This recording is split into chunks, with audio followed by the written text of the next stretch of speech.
ইউসুফ আলাইহিস সালাম, জুলাইখা তাকে আটকায় ফেলেছে ঘরের মধ্যে, তালা দেওয়া, খিল দেওয়া, সিটকানি মারা, পালাবার পথ নাই, চতুর্দিকে উলঙ্গ নগ্ন চিত্র। আর এই সুন্দরী যুবতী নারী জুলাইখা তার প্রেম নিবেদন করেছে হযরত ইউসুফের কাছে। যৌবনে ভরা টকবগে যৌবনের যুবক হযরত ইউসুফ আলাইহিস সালাম, সৌন্দর্যের পিরামিড, বাঁচার কোনো পথ নাই জুলাইখার কুপ্রবৃত্তি চরিতার্থ করে দেওয়া ছাড়া। কিন্তু হযরতে ইউসুফ আলাইহিস সালাম আল্লাহ রাব্বুল আলামিনকে ডাকলেন, হতাশায় ভেঙে পড়লেন না, আল্লাহকে ভয় করলেন, আল্লাহকে ডাকলেন। আল্লাহকে ডেকে, আল্লাহকে ভয় করে তালাবদ্ধ দরজার দিকে যখন দৌড় মারলেন, রব্বুল আলামিন আপন কুদরতে দরজার তালাগুলি খুলে দিলেন। ভাইরা আমার, এভাবে করে মুমিনেরা কখনো হতাশ হয় না। ফাইন্না মাআল উসরি ইউসরা, ইন্না মাআল উসরি ইউসরা। মনে রাখতে হবে, দুঃখ কষ্টের সাথে থাকে সুযোগ সুবিধা, আর প্রত্যেক অসচ্ছলতার সাথে থাকে উদার সচ্ছলতা। এর কোনো বিপরীত কখনই হয় না। আল্লাহ রাব্বুল আলামিন এইভাবে করে মুমিনদেরকে বলেছেন যেন তারা হতাশায় ভেঙে না পড়ে। আল্লাহ পাক বলে, বান্দা যখন আমাকে ডাকে, আমি বান্দার একদম নিকটে, তার ঘাড়ের চাইতেও নিকটে। ওয়া নাহানু আকরাবু ইলাইহি মিন হাবলিল ওয়ারিদ। আমি আমার বান্দার সব যে রগের উপরে তার মাথা, এর থেকে আমি আমার বান্দার বেশি নিকটে। সুবহানাল্লাহ পড়ে। আমি তোমার কাছে, আমার কাছে মাপ চাও, যত বড় গুনাহ হোক।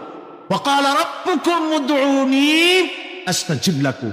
তোমার প্রভু তোমাকে ডেকে বলেছে, আমাকে ডাকো, আমি মাফ করে দেব। সুবহানাল্লাহি ওয়া বিহামদিহি।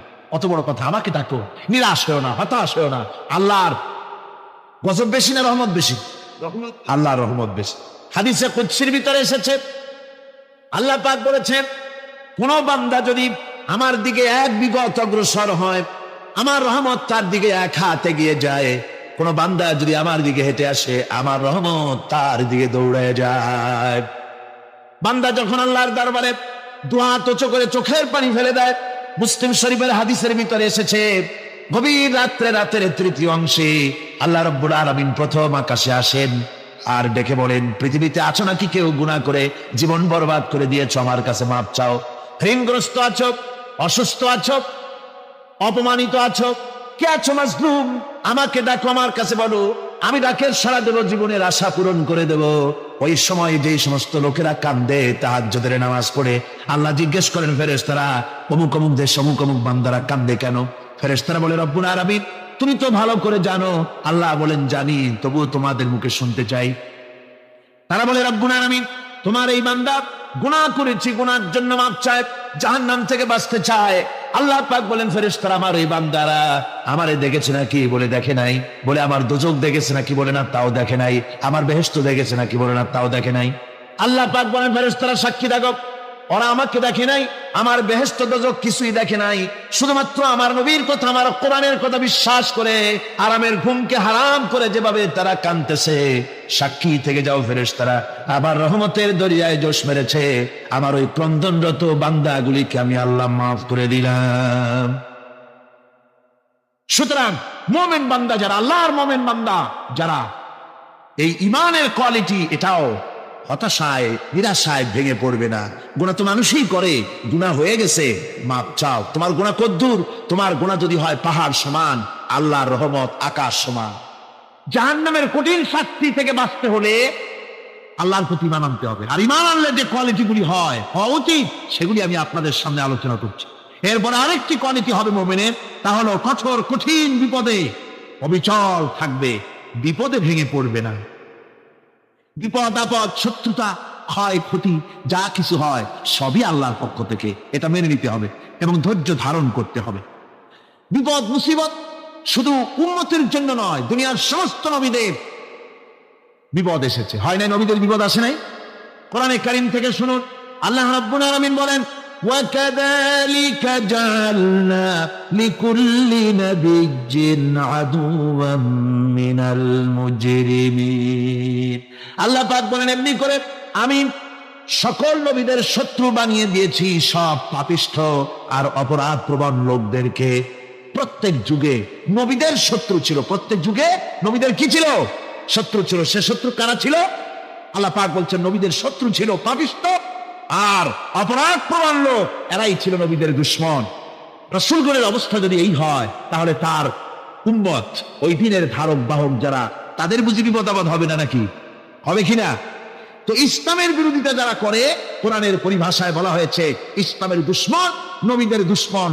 দুনিয়ার সব পাপিষ্ঠ আর অপরাধ প্রবণ লোকেরাই ইসলামের দুশ্মন হয়, নবীদের দুশ্মন হয়। আজও দেখেন, আজও তাকিয়ে দেখেন, ইসলামী আন্দোলনের বিরোধিতা যারা করে তারা পাপিষ্ঠ চরিত্রের কিনা তাকায় দেখেন, খুঁজে দেখেন, সর্বত্র খুঁজে দেখুন, খুঁজে দেখুন। যারা ইসলামী আন্দোলনের বিরোধিতা করে, যারা ইসলামকে মিটিয়ে দেওয়ার চেষ্টা করতেছে, যারা ইসলামকে মৌলবাদ বলে, ইসলামকে সাম্প্রদায়িক বলে, কোরআনে কারীমের কথা কত স্পষ্ট যে নবীদের দুশ্মন হয়, ইসলামের দুশ্মন হয় মুজরিম লোকেরা, অপরাধ প্রবণ আর পাপিষ্ঠ লোকেরা।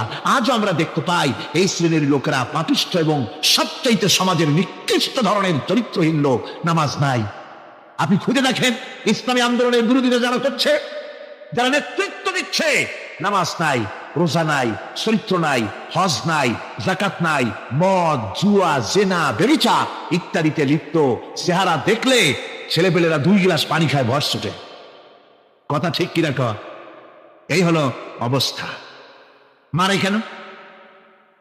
মুমিনদেরকে, পয়গম্বরদেরকে, সাহাবীদেরকে এবং ঈমানদারদেরকে মারে কেন?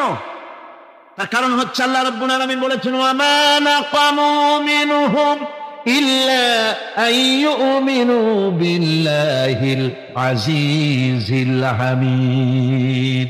কাফিররা ঈমানদার লোকদেরকে অন্য কোন অপরাধী নির্যাতন চালায় না, নির্যাতন চালায় শুধু এই কারণে যেহেতু মুমিন লোকেরা পরাক্রমশালী, আল্লাহ রাব্বুল আলামিনের দ্বীনকে কায়েম করতে চায়, তার উপরে ঈমান এনেছে, এই কারণেই তারা মারে। ঠিক কিনা কর? যুগে যুগে নবীদের উপরে, সাহাবীদের উপরে যে অত্যাচার হয়েছে, সে অত্যাচার এই কারণেই হয়েছে, অন্য কোনো কারণে নয়। এই কঠিন বিপদে অবিচলতা এবং ধৈর্যের দৃষ্টান্ত নবীগণ পেশ করেছেন পৃথিবীর বুকে। আমরা দেখেছি ইব্রাহিম আলাইহিস সালামকে আগুনে ফেলানো হয়েছে, আছে না কোরআন শরীফে? আমি কিন্তু গল্প করতেছি না, সব কোরআনের কথা। কিসের কথা? ইব্রাহিম আলাইহিস সালামকে আগুনে ফেলানো হচ্ছে। অপরাধ কি? অপরাধ হচ্ছে হযরত ইব্রাহিম আলাইহিস সালাম দাওয়াত দিয়েছেন লা ইলাহা ইল্লাল্লাহ। জোরে পড়েন, লা ইলাহা ইল্লাল্লাহ, লা ইলাহা, লা ইলাহা ইল্লাল্লাহু মুহাম্মাদুর রাসূলুল্লাহ। হযরত ইব্রাহিম আলাইহিস সালাম দ্বীনের দাওয়াত দিয়েছেন, এক আল্লাহর দাওয়াত দিয়েছেন, ঈমানের দাওয়াত দিয়েছেন। আর কোন অপরাধ ছিল না। নমরুদ সহ্য করতে পারল না। কোরআনে কারীমের মধ্যে সব কথাগুলি আল্লাহ পাক এই জন্য বিধৃত করেছেন, এই জন্য কোরআনে কারীমের মধ্যে সব কথা উঠায় দিয়েছেন, যাতে করে মুমিনেরা বিপদ আসলে পরে যেন ঘাবড়ে না যায়। একবার রাসূল পাক সাল্লাল্লাহু আলাইহি ওয়াসাল্লামের কাছে একজন মুশরিক এসেছেন, তার কাছে একটা ভাঙ্গা মূর্তি। হুজুর জিজ্ঞেস করলেন, তোমার মূর্তিটা ভাঙা কেন? লোকটি বলল যে এটি হচ্ছে আমার খোদা, একে আমি সব সময় সাথে রাখি, না জানি কোন সময় কোন বিপদে পড়ি, এই জন্য সাথে রাখি বিপদ থেকে বাঁচার জন্য। পথিমধ্যে আমার প্রকৃতির ডাক এলো, পেশাব পায়খানায় যাওয়ার প্রয়োজন হলো, তো মনে করলাম এমন জায়গায় এই খোদা নিয়ে যাওয়া উচিত না। খোদাকে রাস্তার উপরে রেখে তারপরে গেলাম কাম সারতে। কাম সেরে এসে দেখি যে এইটার মাথা থেকে শুরু করে পা পর্যন্ত ভিজা। মনে করলাম খোদার শরীর ভিজা, না জানি নিশ্চয়ই কোনো পবিত্র বরকতপূর্ণ পানি হবে। এই বরকতপূর্ণ পানি আমি নিজে একটু টেস্ট করলাম, জিহ্বা দিয়া চাটলাম, খাইলাম, দেখলাম যে কেমন কেমন গন্ধ আসে, আর কি একটা টক টক জাতীয় বিশ্রী রকমের। তো মনে করলাম পবিত্র পানি রকমের গন্ধ হবে কেন? এদিক ওদিক তাকালাম, তাকিয়ে দেখি দূরে একটা কুকুর দাঁড়ানো, তার নিচের থেকে পানি টপকাচ্ছে। তখন ভাবলাম যে আসলে কোন বরকতের পানি এটা। আমি তখন রাগ করে এইটা ঠ্যাং ধরে আছাড় মারলাম যে তুই কি খোদা না তুই একটা হুদা? তুই তো নিজেরই ঠেকাতে পারিস না বিপদ থেকে, তো আমারও ঠেকাবি কি করে? হাদিস শরীফ এসছে, রাসূল পাক সাল্লাল্লাহু আলাইহি ওয়াসাল্লাম তখন হেসে দিয়েছিলেন। সে হাসিতে হুজুরের দন্ত মোবারক বিকশিত হয়েছিল, শরীর মোবারক কেঁপে উঠেছিল। হুজুর জিজ্ঞেস করলেন, আমার কাছে কি বক্তব্য এসেছো? লোকটি বলছে, হুজুর আমার কাছে আজকে এসব জিনিসের ব্যর্থতা, অসারতা ধরা পড়েছে, আমি তাওহীদের আশ্রয় নিতে এসেছি।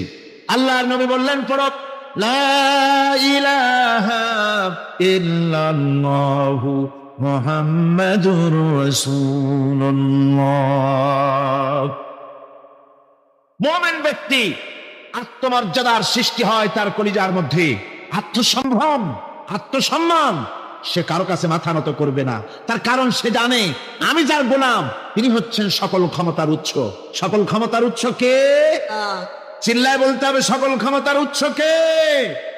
কিন্তু আমার দেশের পার্লামেন্ট, আমার দেশের সংসদ, এই সংসদে নেতা নেত্রীরা সেখানে বসে বলেন সকল ক্ষমতার উৎস, সকল শক্তির উৎস জনগণ। বলেন এরকম, সকল ক্ষমতার উৎস জনগণ। এই ধরনের কথা বলা শিরক, বিশ্বাস করাও শিরক। জনগণের ক্ষমতা কোথায়? জনগণ শুধু ভোটের ক্ষমতা রাখে, ক্ষমতা দেওয়ার মালিক আর ক্ষমতা ছিনায় নেওয়ার মালিক জোরে বলেন কে? জনগণই যদি ক্ষমতার মালিক হয় তাহলে 9 বছরের রাজার 10 বছরের সাজা হয় কেমনে? জনগণ ক্ষমতার মালিক নয়, এটি একটি মিথ্যে কথা। এই কথাটি শিরক, কোন মুসলমানের কথা বিশ্বাস করা উচিত নয়। কথা বুঝতে পেরেছেন? কোন মুসলমানের বিশ্বাস করা উচিত নয়।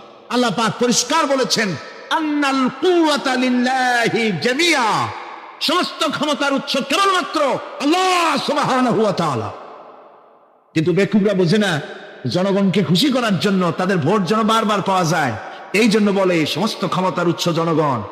বেকুবেরা, পাগলেরা বুঝে না, সেই জন্যই তারা এই কথাগুলি বলে। কয়েকটি কথা আমাদের দেশে চালু আছে যে কথাগুলি শুনলে খুবই খারাপ লাগে। একটা হচ্ছে সকল ক্ষমতার উৎস জনগণ, এটি মারাত্মক শিরকপূর্ণ কথা। আরেকটি কথা, যখন রেডিও টিভিতে বলা হয় যে কুতুবদিয়া, হাতিয়া সন্দ্বীপ, কক্সবাজার উপকূলীয় এলাকায় থেকে 280 মাইল স্পিডে বাতাস প্রবাহিত হবে, 30 ফিট উঁচু হয়ে জলোচ্ছ্বাস হবে, গ্রেট ডেঞ্জার সিগন্যাল নাম্বার 10 দেখাবার জন্য বলা হলো। সাথে সাথে তারপরেই রেডিও টিভি থেকে, সরকারি যন্ত্র থেকে সরকারের লোকেরা বলতে থাকেন এই বিরাট তুফান, জলোচ্ছ্বাস এবং ঘূর্ণিঝড়ের মোকাবেলা করার জন্য সেনাবাহিনী প্রস্তুত করে রাখা হয়েছে। কি বেকুফি! 30 ফুট জলোচ্ছ্বাস হবে, সেনাবাহিনী করবে কি? বন্দুক নিয়ে দাঁড়ায় থাকবে? মোকাবেলা করবা? প্রচন্ড বাতাসের মোকাবেলা করবা তুমি সলিমুদ্দিন? হ্যাঁ, বরং বলা যেতে পারে ঘূর্ণিঝড় এবং জলোচ্ছ্বাসের পরে যে দুর্যোগ সৃষ্টি হবে তড়িৎ গতিতে, আমরা সেই দুর্যোগকে, মানুষকে ঠেকাবার জন্য আমরা প্রাণ চেষ্টা চালাবো, আমাদের সব মেশিনারি সেজন্য প্রস্তুত আছে, এটা বলা যেতে পারে। কিন্তু ঝড়ের মোকাবেলা করব, মারাত্মক কথা, মারাত্মক কথা। আবার আরেকটি কথা খুবই মারাত্মক, এগুলো পত্র পত্রিকায় দেখি, অমুক দলের অমুক নেতা হসপিটালে মৃত্যুর সঙ্গে পাঞ্জা লড়তেছে। আজীব তামাশা! মৃত্যু কি তোমার মাইকেল টাইসন? মৃত্যু কি তোমার মোহাম্মদ আলী ক্লে যে পাঞ্জা লড়বা? মৃত্যুর সাথে পাঞ্জা লড়তে পারে এমন ক্ষমতা পৃথিবীর কেউ আছে? সুতরাং এগুলো জাহালাতের কথা, মূর্খতার কথা। মৃত্যু যন্ত্রণায় ভুগছে এটা বলা যায়, মৃত্যু যন্ত্রণায় কষ্ট পাচ্ছে বলা যায়, মৃত্যুর সাথে পাঞ্জা লড়ছে, সলিমুদ্দিন সাহস তো কম না। আমার ভাইয়েরা, সুতরাং সমস্ত ক্ষমতার উৎস কেবলমাত্র আল্লাহ সুবহানাহু ওয়া তাআলা। যাকে খুশি ক্ষমতায় দেন, যাকে খুশি ক্ষমতা থেকে নামায় দেন। এত বড় প্রচন্ড ক্ষমতার মালিক তিনি। রাতকে দিন বানান, দিনকে রাত বানিয়ে দেন, সাগরকে নগর করেন, নগরকে সাগরে পরিণত করে দেন, আমিরকে ফকির করেন, ফকিরকে আমির বানায় দেন, রাস্তার মানুষ ধরে নিয়ে, অপরিচিত লোক একজন ধরে নিয়ে রাষ্ট্রের মালিক বানায় দেন, প্রেসিডেন্ট বানায় দেন। আবার সম্মানের ফুলের মালা দিয়া গলা থেকে শুরু করে পা পর্যন্ত ফুলের মালা দিয়া ভরে দেন। নাফরমানি যখন বাড়তে থাকে, এত বড় ক্ষমতার মালিক আমার আল্লাহ রাব্বুল আলামিন ফুলের মালাগুলি বাদ দিয়ে ফুলের মালার পরিবর্তে জুতার মালা গলায় পরাইয়া ফাঁসির মঞ্চে ঝুলাইয়া দেন। পারেন কিনা? প্রচন্ড ক্ষমতার মালিক তিনি। তিনি যদি কারো ক্ষমতা ছিনিয়ে নিবেন, এটা যদি সিদ্ধান্ত হয়, পৃথিবীর মানুষ তাকে ক্ষমতার উপরে রাখতে পারে? আর আল্লাহ যদি কাউকে ক্ষমতা দিতে চান, সেই ক্ষমতা থেকে তাকে মাহরুম কেউ করতে পারে? পারে। সমস্ত ক্ষমতার একমাত্র মালিক হচ্ছেন কে?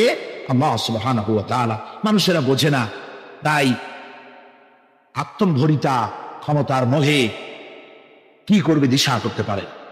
এই জন্য যারা মুমিন হবে তাদের এই চিন্তা মনের মধ্যে থাকবে, আত্মমর্যাদা আসবে, কারো সামনে হাত পাতবে না, হাত পাতবে তো আল্লাহ সুবহানাহু ওয়া তাআলার কাছে, কাউকে ভয়ও করবে না।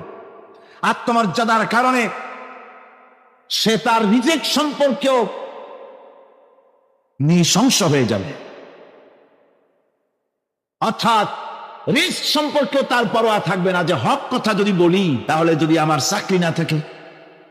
আছেন এরকম লোক, হক কথা যদি বলি চাকরি যদি না থাকে, দাওয়াত যদি আর না হয়, গুলি খেয়ে যদি মরি, এই চিন্তাও মুমিনের লোকের মধ্যে থাকে না, যেহেতু তার আত্মমর্যাদা এসেছে। রিস্কের মালিক মসজিদের মুতাল্লি নয়। অনেক ইমাম আছে মসজিদে, হক কথা বলতে সাহস পায় না। আছে না? চট্টগ্রামে না থাকতে পারে, বিভিন্ন জেলায় আছে, হক কথা বলার সাহস পায় না, মনে করে রিস্কের মালিক মুতাল্লি অথবা সেক্রেটারি। আর দুর্ভাগ্যজনক সত্য, বাংলাদেশের অধিকাংশ মসজিদের মুতাল্লি আর সেক্রেটারি এমন যারা ধর্মনিরপেক্ষতাবাদে বিশ্বাসী, যারা ইসলামের রাজনীতিতে বিশ্বাস করে না। এ ধরনের বহু লোক মসজিদের সেক্রেটারি, মেম্বার, মুতাল্লি হয়ে বসে আছে আর মসজিদের ইমামদেরকে হক কথা বলতে দেয় না। আছে না? ইমাম সাহেবরা, আমি কিন্তু পাইকারি কথা বলছি না, আলহামদুলিল্লাহ যোগ্যতা সম্পন্ন ইমাম আছেন যারা কথা বলেন। আবার কিছু লোক আছে যারা ভয় পান, আমি তাদের উদ্দেশ্যে বলছি, কোরআনে কারীম বলছে রিস্কের মালিক হচ্ছেন আল্লাহ সুবহানাহু ওয়া তাআলা। তোমার রিস্কের পরোয়াটা কিসের? ইন্নাল্লাহা হুয়ার রাজ্জাকু যুল কুওয়াতিল মাতিন। রিস্কের মালিক তো আল্লাহ পাক, তার হাতেই সমস্ত রিস্ক। রিস্ক কার হাতে? বাংলাদেশ পৃথিবীর দ্বিতীয় বৃহত্তম মুসলিম দেশ, এই দেশে বসে মসজিদে কথা বলতে ভয় পায়, মুসলমানের মসজিদে বসে কথা বলতে ভয় পায়। কিন্তু ভারতের দিকে তাকান, ভারতের দিল্লির জুমা মসজিদের ইমাম আব্দুল্লাহ বুখারী, লোকটার জন্য দোয়া এসেই যায় দিল থেকে। যখন কলকাতার হাইকোর্টে কোরআনে কারীমকে ব্যান করে দেওয়ার জন্য মামলা দায়ের করা হলো, দিল্লির জুমা মসজিদের ইমাম বক্তৃতা করলেন। সেই বক্তৃতার ক্যাসেট আমার কাছে পৌঁছানো হয়েছিল। আমি বক্তৃতা যখন শুনছিলাম আমার মনে হচ্ছিল যেন তার মুখ থেকে আগুন বর্ষণ হচ্ছে। তিনি বলতেছিলেন যে ভারতকে আমরা সাজাইছি, এ ভারতকে আমরা পাতা পল্লব দিয়ে, শাখা প্রশাখা দিয়ে, ফুল দিয়ে, ফল দিয়ে গোটা ভারত 850 বছর বসে আমরা সাজিয়েছি। এ ভারতের কুতুব মিনার আমার, এ ভারতের তাজমহল, শীষমহল, এ ভারতের দেওয়ানি আম, দেওয়ানি খাস, এ ভারতের যা কিছু দেখার, যা কিছু সৌন্দর্য সব মুসলমানেরা করেছে। সেই মুসলমানদের কলিজা, সেই মুসলমানদের রূহ, গোটা পৃথিবীর মুসলমানদের মহজ, পৃথিবীর শ্রেষ্ঠ নেয়ামত আল্লাহ রাব্বুল আলামিনের আখেরি কালাম কোরআনের বিরুদ্ধে কেস হয়েছে। আব্দুল্লাহ বুখারী বলছেন, এই কোরআনের বিরুদ্ধে কোরআন ব্যান করার মতো রায় যদি ভারতের কোন জজ মুখ দিয়ে উচ্চারণ করে কোরআন ব্যান করা হলো, তিনি বলছেন আমি ভারতের জুমা মসজিদের ইমাম শুধু নই, ভারতের 20 কোটি মুসলমানের ইমাম আমি। তিনি বলছেন যদি কোরআনে কারীমকে ব্যান করার রায় ঘোষণা করবে যে জজ, সে জজকে আমি পায়ের নিচে পায়ে ধরে বাম হাত দিয়ে তার জিহ্বাটা টেনে ছিঁড়ে ফেলে দেব। আমার দেশে ভারতের মসজিদের ভেতরে ইমামরা যে কথা বলতে সাহস পায়, আমার দেশের মসজিদের অনেক ইমাম, আগে যারা একটু সাহস পেত, এখন আবার অনেকের মধ্যে কোন জেলায়, চিটাগং না কিন্তু কোন জেলায় সাহস একটু কমে গেছে। তার কারণ কিছু বেয়াদব রাজনীতিক তারা বলেছে মসজিদের মধ্যে রাজনীতি করতে দেওয়া হবে না। ওরা হচ্ছে বেয়াদব। জোরে বলেন ওরা কি? আরো জোরে বলেন ওই সব রাজনীতিবিদরা কি? তার কারণ হচ্ছে মসজিদে কি বলা হবে আর কি বলা হবে না তোমার মতো বেয়াদব রাজনীতিবিদের কাছ থেকে তাকেও জিজ্ঞেস করবে না। এ ফয়সালা হয়েছে 1400 বছর আগে। মসজিদে কি বলতে হবে আর না হবে তা শিক্ষা দিয়েছেন জনাবে মুহাম্মদ রাসূলুল্লাহ সাল্লাল্লাহু আলাইহি ওয়াসাল্লাম। ওলামাদেরকে মসজিদে ইমামতি যারা করে তারা হচ্ছে ইমাম, নেতা। তোমরা তাদের সাথে আদব করতে হবে। তারা কি বলবে আর কি বলবে না ডিকটেট করার অধিকার কারো নাই। অধিকার আছে। সুতরাং আলিমদেরকে, মুমিনদেরকে, যারা নাকি কালেমা পড়ে মুসলমান হয়, তাদের সকলের এই সাহস মনের মধ্যে আসা দরকার, ব্যক্তিত্ব আসা দরকার। কারো পরোয়া নাই, পরোয়া করব শুধুমাত্র আল্লাহ। রিস্কের মালিক তিনি। আল্লাহ রাব্বুল আলামিন বলেছেন, ওয়ামা মিন দাব্বাতিন ফিল আরদি ইল্লা আলাল্লাহি রিজকুহা। এই পৃথিবীর বুকে এমন কোন বিচরণশীল জীব নাই যে জীবের রিস্কের দায়িত্ব আমি আল্লাহ আমার নিজ হাতে গ্রহণ করি নাই। সব জীবের রিস্কের চাবি আমার হাতে। কার হাতে? তাহলে ভয়টা কিসের? আপনার একটা পেট, তাই নিয়ে এত চিন্তা। অথচ এই পৃথিবীতে আল্লাহ পাক বলেন অসংখ্য প্রাণী আছে যাদের কোনো সঞ্চয় নাই। কবে কোথায় একটা মরা গরু পাইছে আর খোঁজ নাই, খবর নাই। ওগুলো কি না খাইয়া মরতে দেখছেন রাস্তায় পথে ঘাটে? সুবহানাল্লাহ। অসংখ্য প্রাণী এভাবে দুনিয়া আছে। আল্লাহ রাব্বুল আলামিন বলেন যাদের কোনো সঞ্চয় নাই, যারা কোনো সঞ্চয় করে না, এ ধরনের সাপগুলি, শিয়ালগুলি, বাঘগুলি, পাখিগুলি, জলচর প্রাণী, স্থলচর প্রাণী, আর অন্তরিক্ষে মহাশূন্যে উড়ে বেড়ায় যে সব প্রাণী, এ ধরনের শত সহস্র কোটি কোটি প্রাণী, তারা সকাল বেলায় খালি পেট নিয়ে বেরিয়ে যায়। খালি পেট নিয়ে সকাল বেলায় বেরিয়ে গেল, আবার সন্ধ্যায় যখন বাসায় ফেরে সমস্ত প্রাণীগুলির পেট আল্লাহ রব্বুল আলামিন ভরে দেন। সুবহানাল্লাহ। একটা প্রাণীও খালি পেটে বাড়ি ফেরে না। সুবহানাল্লাহ, সুবহানাল্লাহ। অথচ তাদের কিন্তু জন্ম নিয়ন্ত্রণের ব্যবস্থাও নাই। জঙ্গলে যত প্রাণী আছে তারা কি কোনদিন মিছিল করে এসে বলেছে বাংলাদেশ সরকার আমাদের জঙ্গলের মধ্যে কোনো খোঁজ খবর তো আপনারা রাখেন না, এখানে বাচ্চা কাচ্চা বেশি হইতেছে আর খাওয়াইতে পারি না, এবার কিছু পরিবার পরিকল্পনার ওষুধপত্র পাঠান? কোনদিন বলেছে? বলে নাই, বলবেও না। কে খাওয়ায়? আল্লাহ পাক খাওয়ায়। আল্লাহ পাক খাওয়ায়।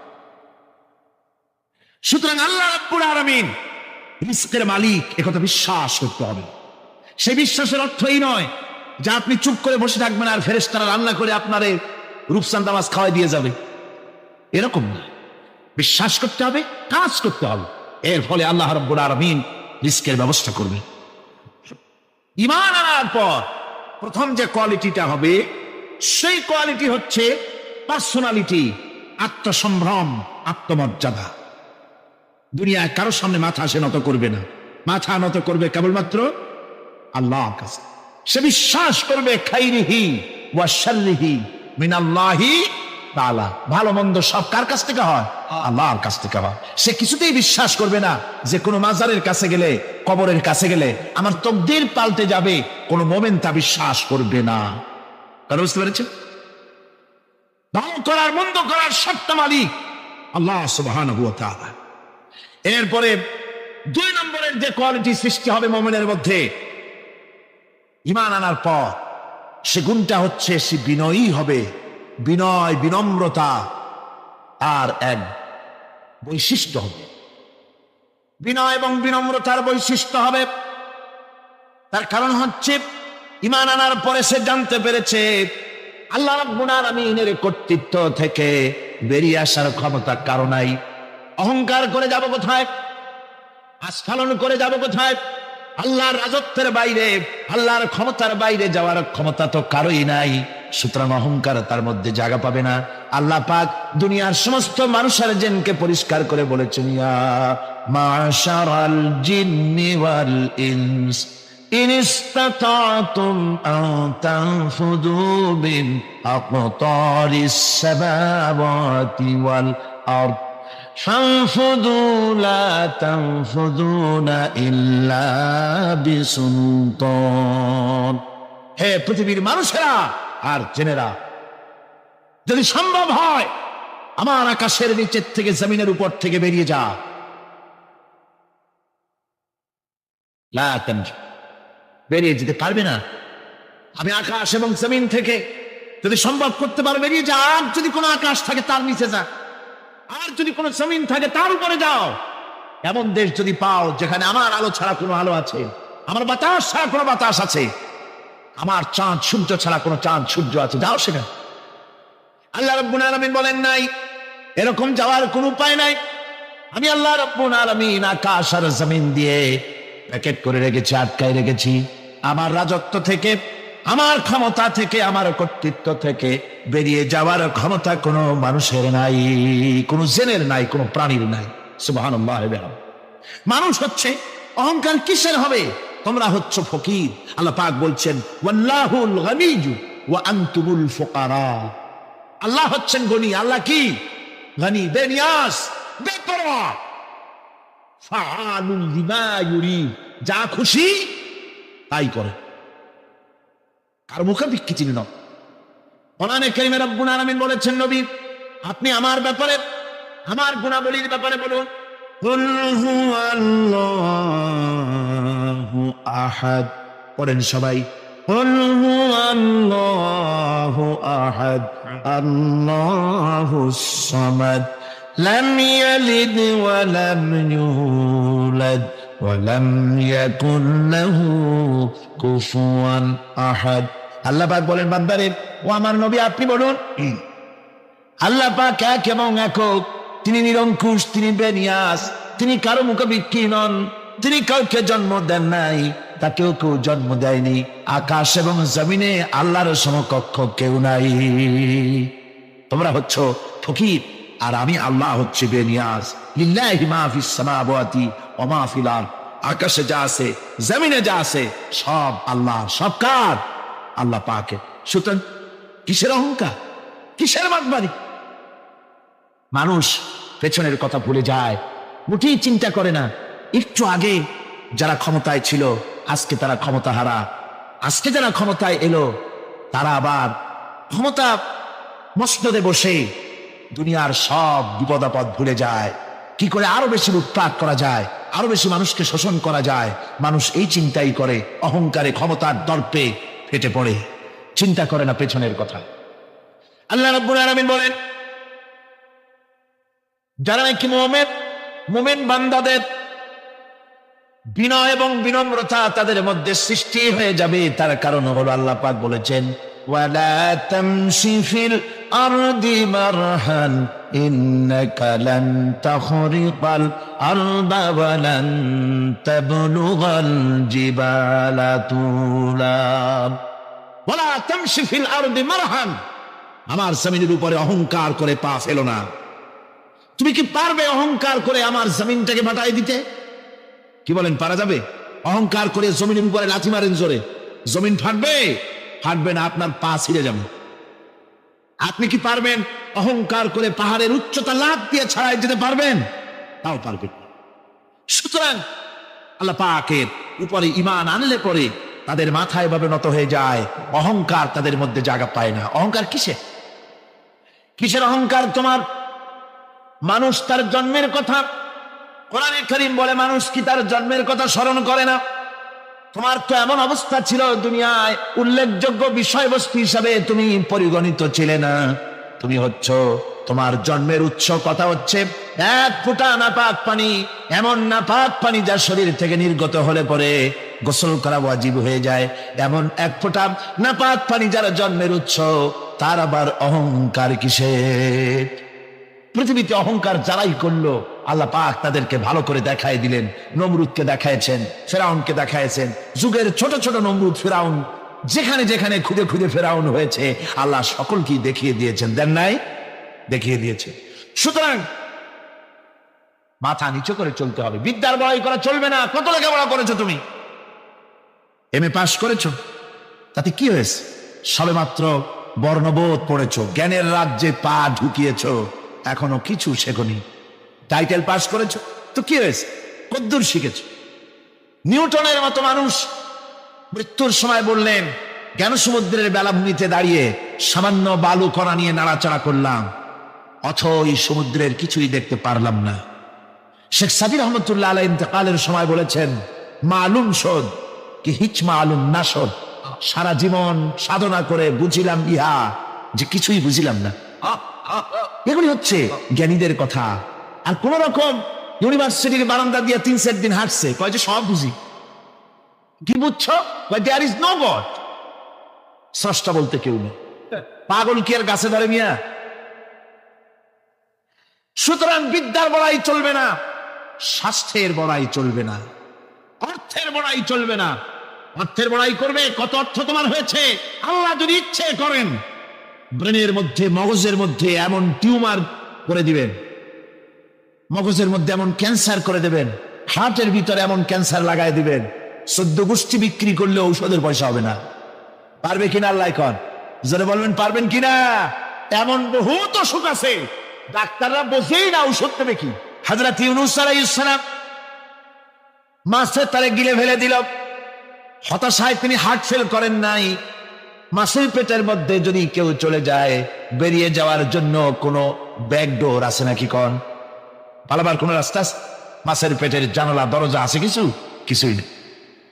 তিনি হতাশ হলেন না, মাছের পেটের ভেতরে বসে হযরত ইউনূস আলাইহিস সালাম বুক ভরা আশা নিয়ে আল্লাহর দরবারে তিনি ঘোষণা করলেন, লা ইলাহা ইল্লা আনতা সুবহানাকা ইন্নী কুনতু মিনাজ জালিমিন। পড়েন না সবাই, লা ইলাহা ইল্লা আনতা সুবহানাকা ইন্নী কুনতু মিনাজ জালিমিন।